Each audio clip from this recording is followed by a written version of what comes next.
less encouraging stories in the Bible, or parts that don't have redemption, we don't often share those things in kids' church. And so we talked about how Solomon, how his downfall was going against God's command to not intermarry with women from other nations. And the reason that this was God's command to not do that is because it drew Solomon away from following God and worshiping the idols of his wives rather than worshiping the one true God.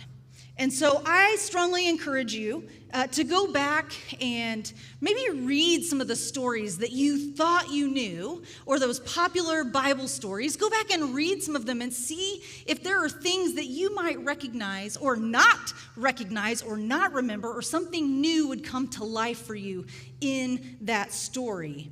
But the story for today is one of my favorite stories as a kid, and honestly, I don't know that I've ever preached on it. I know I haven't on a Sunday morning. I might have with teens, but it was a favorite of mine as a kid, and it's really cool to go back and look at it from the vantage point of, being an adult versus being a kid. And I don't know if you maybe had kids, or maybe it was your era or grandkids that watched VeggieTales, but this story would be the story of Rack, Shack, and Benny. Or if you don't know VeggieTales, it is the story of Shadrach, Meshach, and Abednego in the fiery furnace. And as I did last week, I'm going to give you the traditional story, the story that you probably heard in Sunday school, and then I'm going to give you another piece that maybe you never realized or you never heard.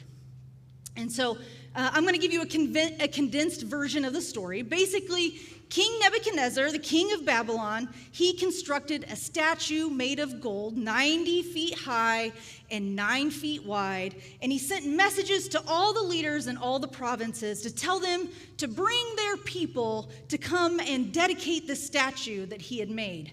Well, verses 4 through 7, this is in chapter 3 of Daniel, and it says, "Then a herald shouted out, 'People of all races and nations and languages, listen to the king's command. When you hear the sound of all the musical instruments, bow to the ground to worship King Nebuchadnezzar's gold statue. Anyone who refuses to obey will immediately be thrown into a blazing furnace. So at the sound of the musical instruments, all the people, whatever race or nation or language, bowed to the ground and worshiped the gold statue that King Nebuchadnezzar had set up.'" We'll see if it goes, I don't know. I walk over here and it's better. I walk it out here, it's not as good. So we'll see. All right. Okay, I'm going to read that last part, because if I'm distracted, then you probably were too. Okay, "Anyone who refuses to obey will immediately be thrown into the blazing furnace. So at the sound of the musical instruments, all the people, whatever their race or nation or language, bowed down to the ground and worshiped the gold statue that King Nebuchadnezzar had set up." And so there were some astrologers who came and told King Nebuchadnezzar that there were some guys that were refusing to bow down to the statue that he had made. And so it said, "But there are some Jews, Shadrach, Meshach, and Abednego, whom you have put in charge of the province of Babylon. They pay no attention to you, your majesty. They refuse to serve your gods and do not worship the gold statue you have set up." Then Nebuchadnezzar flew into a rage and ordered that Shadrach, Meshach, and Abednego be brought before him. And when they were brought in, Nebuchadnezzar said, "Is it true, Shadrach, Meshach, and Abednego, that you refuse to serve my gods or to worship the gold statue I have set up? I will give you one more chance to bow down and worship the statue I have made when you hear the sound of the musical instruments. But if you refuse, you will be thrown immediately into the blazing furnace. And then what God will be able to rescue you from my power?" Shadrach, Meshach, and Abednego replied, "O Nebuchadnezzar, we do not need to defend ourselves before you. If we are thrown into the blazing furnace, the God whom we serve is able to save us. He will rescue us from your power, your majesty. But even if he doesn't, we want to make it clear to you, your majesty, that we will never serve your gods or worship the gold statue that you have set up." Needless to say, the king is furious, so he orders the furnace temperature to be made 7 times hotter than it already was. Well, that got me thinking, and made me do a little bit of research, because I was curious, well, how do you do that? How do you make a fire a hotter fire? That didn't make any sense to me. I mean, you can make a bigger fire, but that doesn't always mean a hotter fire. And then what does a furnace back then look like? And so a furnace back then would look like a brick kiln.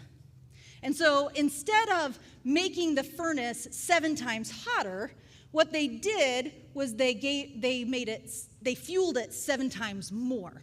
So I'm going to just give you a little bit of research here, where in that era, a furnace would typically get to 1,830 degrees Fahrenheit, which if they made the furnace 7 times hotter, that would mean the literal temperature would be 12,824 degrees Fahrenheit, which is 3,000 degrees hotter than the sun.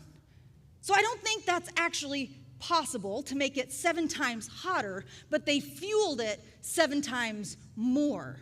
And so in continuing the story, they ordered these very strong soldiers to bind up Shadrach, Meshach, and Abednego and throw them fully clothed into the fiery furnace. And in doing so, these soldiers died because they could not withstand the heat even from the outside of it.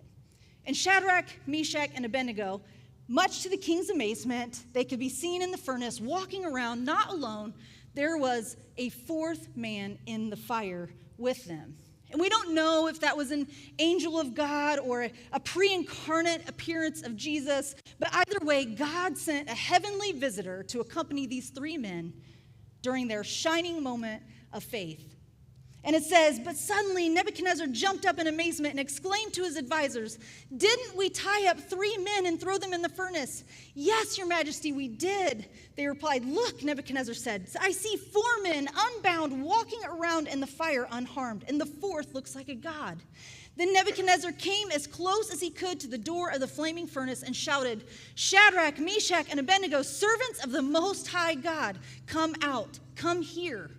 So Shadrach, Meshach, and Abednego stepped out of the fire. Then the high officers, officials, governors, and advisors crowded around them and saw that the fire had not touched them. Not a hair on their heads were singed, and their clothing was not scorched. They didn't even smell of smoke. Then Nebuchadnezzar said, "Praise the God of Shadrach and Meshach and Abednego. He sent his angel to rescue his servants who trusted him. They defied the king's command and were willing to die rather than serve or worship any god except their own God. Therefore, I make this decree: if any people, whatever their race or nation or language, speak a word against the God of Shadrach, Meshach, and Abednego, they will be torn limb from limb, and their houses will be turned into heaps of rubble. There is no other God who can rescue like this." Then the king promoted Shadrach, Meshach, and Abednego to even higher positions in the province of Babylon. So that is the story. If you grew up in Sunday school, if you grew up in church, that is the story that you likely know, is the story of the fiery furnace. And you might be thinking, oh, okay, she's going to preach on God's faithfulness and how we should obey him and how he can truly make good work out for those who obey him. But that's not where I'm going. So even though it's a very good and solid message, we're going to talk about what happens before the fiery furnace. And this often gets skipped over or missed because who doesn't want to jump to that story? Because that's a cool story. So why wouldn't you jump to that? But you can't jump to it without reading through chapter 2. And chapter 2 is a long one, so I'm going to give you just an overview of it. But in chapter 2, King Nebuchadnezzar, he has a dream. And this dream scares him, and he desperately wants to know what it means. So he summons all his smartest guys and tells them he wants them to interpret his dream for him. Well, then he tells them if they can do this, they will get rewards and honors. But if they can't do it, then he is going to, sounds very familiar, cut them limb from limb and turn their houses into rubble. This is apparently a common threat for him.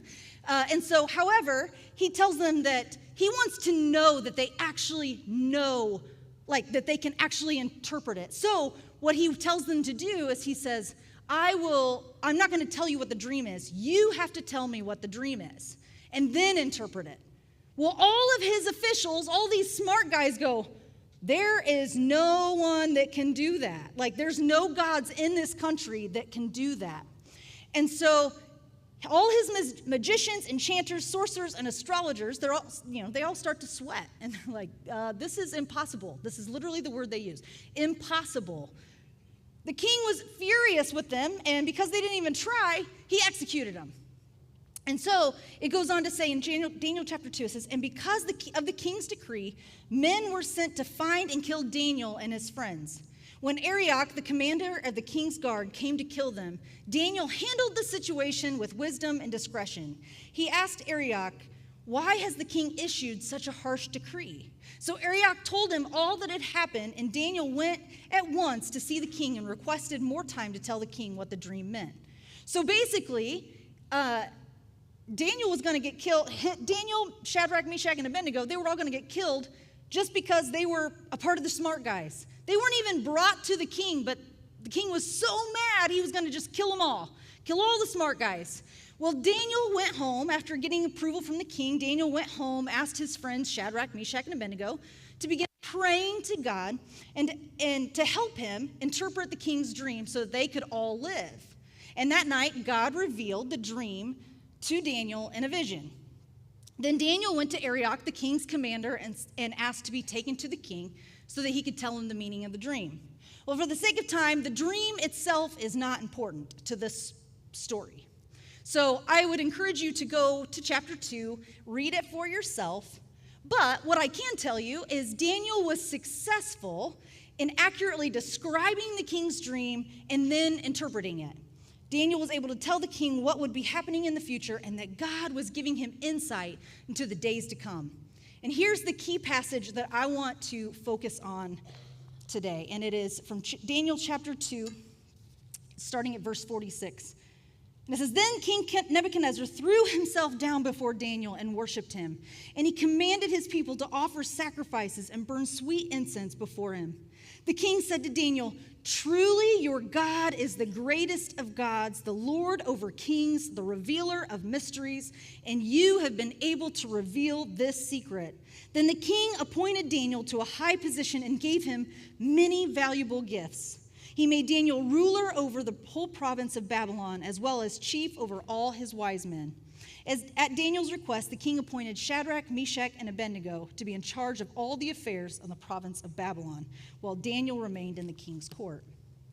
So, did you hear King Nebuchadnezzar say, truly your God is the greatest of gods, the Lord over kings, the revealer of mysteries.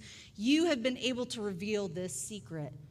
So these two stories, the story from Daniel chapter 3, which we know comes next, and then this story, they just don't jive. They don't go together. Because at the end of chapter 2, King Nebuchadnezzar is declaring praise over God, the greatest of all gods, the Lord over kings. But then in the very next verse in the Bible, which starts chapter 3, we see the king constructing this statue for people to bow down to. So my question is this for you. In church, are you the king at the end of chapter 2, declaring that God is the God of all gods and the King of all kings and giving him glory? But when you leave church, are you like the version version of the king in chapter 3, worshiping other gods and other idols? And I'm not talking about some big gold statue. I don't believe that any of you have this big gold statue at home that you're bowing down to and forcing your kids to bow down to. That's not what I mean. But since it's Father's Day, I thought I'd ask this question of all fathers. But really, it could go for all of us. But just like King Nebuchadnezzar had influence over all of Babylon and could have pointed them to God, he instead pushed them and force them to bow down to a statue. What are you pointing your kids to? What are you pointing your kids to? What would your family say is the most important things based on where you spend your time, your money, your attention? Would your children say that because of how you share your faith with them, share your faith with others, how you serve, how you love, how you lead, that it all points back to your faith and your relationship with God, and that your relationship with God is the most important thing to you. Or if your kids or even your family or even your friends were to make a list of all the things that are most important to you based on where you spend your time, your money, your attention, would your relationship with God even make the top 5 or the top 10? Is God who you're pointing your kids to or pointing other people to? Or is there another idol that you are showing more value to you, that your kids would think is more important? What are you showing value to with your time and your money and your attention? What would your spouse say is the most important thing in your life? I think these things are very telling. And dads, man, you have one heck of an influence on your family. Whether you believe it or not, you have no idea the weight of your influence. Your family knows if what you value most is sports, performance, academics, or if you worship money or your job or a hobby or appearance, vanity, a car, even power, control. If you worship anger, lust, laziness, food, television, your phone, or just if you worship yourself. You can't hide it from your family. You can hide it everywhere else, but you can't hide it from your family. Maybe your family would say, well, they value me the most. They value family the most. And that's good, except when things go south, when there's that medical diagnosis or a financial crisis or a death in the family, where do you turn? Do you turn back to you? Do you turn to your family who's also struggling and having a hard time and broken? Or do you turn to God? Your family is your greatest gift and your greatest ministry. It's the greatest ministry and greatest gift you will ever be given. And you cannot lead well here or out at your job or anything else. You cannot lead well outside of your home if you're not leading well inside your home. King Nebuchadnezzar had the ability to lead people in the way of God. He was glorifying God at the end of chapter 2. He saw God do the impossible through Daniel.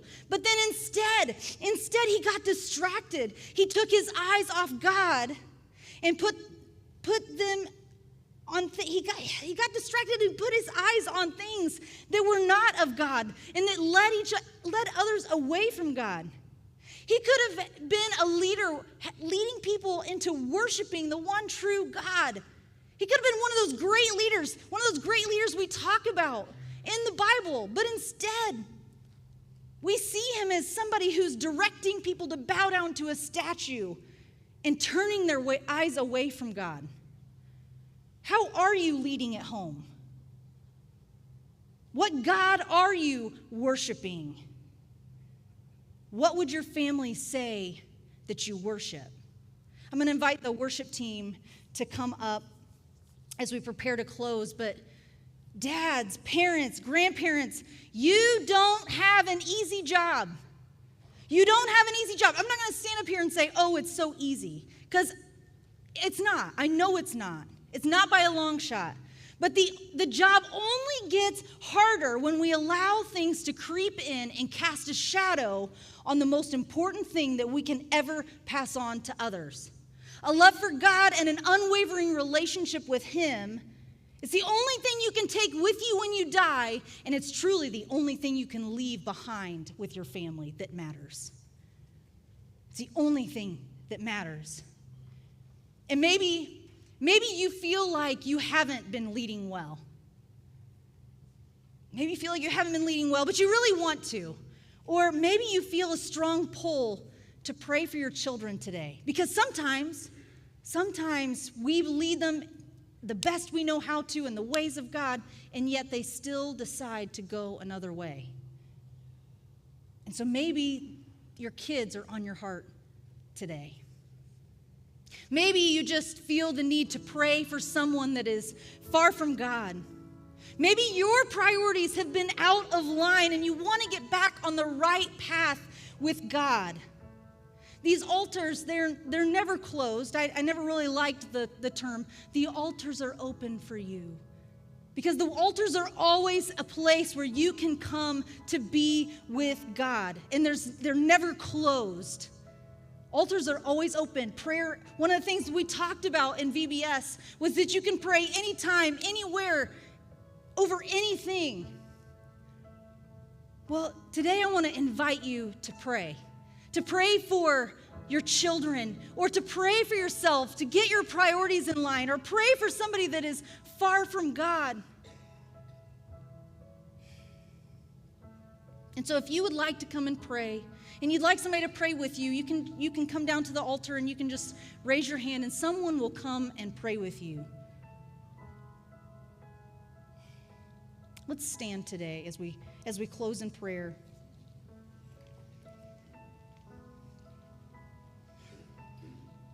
Father, I thank you. I thank you for the men and women who are leading well, who are pointing their kids to Jesus and show that their relationship with God is the number one priority, that it is the thing to be focused on more than all things.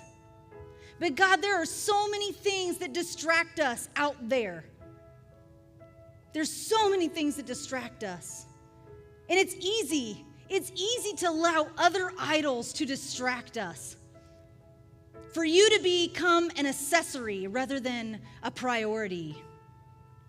And so, God, I pray that we would take today to realign our faith, to get everything in order the way that you would have us put it in order.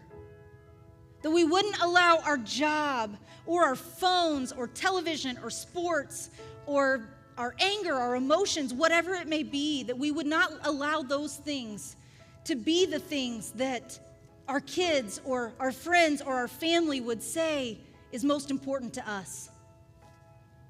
I pray that our kids would know that you are the King of all kings, the Lord of all lords, the revealer of mysteries. And so, God, I pray today for those kids who are far away from God right now, that we just desperately want them to know you. I pray for the kids that are back there in the kids ministry right now. I pray, God, that your word would find its way into their heart, that they would never depart from you. God, I pray that we would be leaders, not just in our families, not just in our homes, but that we would be leaders here in the church, in our jobs, out in the community, with our friends, with our family, that we would be leaders that point everyone at all times to you.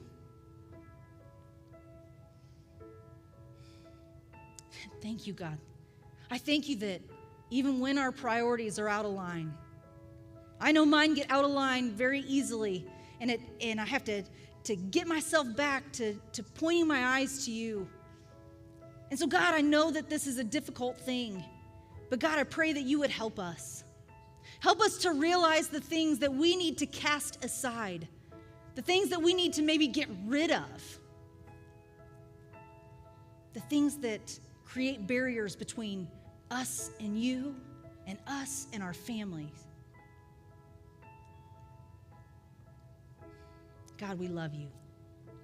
I thank you that we can always come to you, that it is never too early, it's never too late to come to you, to realign ourselves with you, to give our lives over to you. We can always do that. And we thank you and we love you. Amen. You are loved.